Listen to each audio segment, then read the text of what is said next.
Alors, Red Bull s'explique par rapport au problème DRS de Verstappen, tiens donc. C'est vrai que c'est un vrai problème ça, il y avait déjà eu le problème en qualif d'ailleurs. Donc après des réparations nocturnes, les mécanos de Red Bull ont de nouveau été appelés à agir peu avant la course alors qu'ils effectuaient les dernières vérifs. Cependant, malgré leurs efforts, le DRS a continué à fonctionner par intermittence pendant la course. Ça a coûté un temps précieux à Verstappen dans sa bataille contre Russell.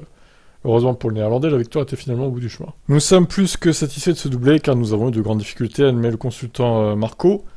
Souvent le DRS ne s'ouvrait pas, mais parfois il l'a fait, ça nous a obligés à passer du double arrêt d'origine à 3 arrêts, car sinon nous ne pouvions pas dépasser Russell.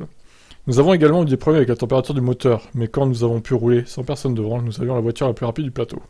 Marco a confirmé que le problème mécanique sur le DRS était exactement le même que celui observé lors des séances de qualif. Tant que Max roulait sur les bordures du vibreur, le DRS ne s'ouvrait pas, puis il s'est énervé et a parfois appuyé plus souvent sur le bouton DRS provoquant sa fermeture. Quoi? C'est quoi ce délire? Nous avons dû résoudre le problème nous-mêmes, et nous pensions y être parvenus, après les modifs que nous avons apportés après les qualifs. Mais apparemment non. En fait, Max et Sergio n'avaient pas le même système. Celui de Max est plus récent et plus léger.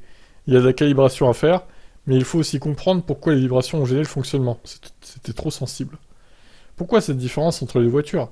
À ce rythme de développement, vous ne pouvez jamais tout construire pour 2 voitures au début. Quand on a trop de poids, il faut commencer à alléger les pièces. Et on a atteint une limite. Ensuite, les pièces plient ou n'ont plus la rigidité. C'est donc une marche sur une ligne fine. Sur une fine ligne, pardon. Nous serons plus en sécurité pour la prochaine course à Monaco. 2 kilos de plus ou de moins ne feront pas de différence là-bas. Ah oui, bon, un peu quand même, si, non? Je sais pas. C'est un peu bizarre ça, comme dernière phrase. Ah, ça fait toujours de la différence, hein, n'importe quel circuit, hein. Bon. En tout cas, là on a la réponse, hein. Max Verstappen et Sergio Perez n'ont pas les mêmes monoplaces. Mais bon, on s'en doutait déjà un petit peu. Je vous laisse commenter. Ciao.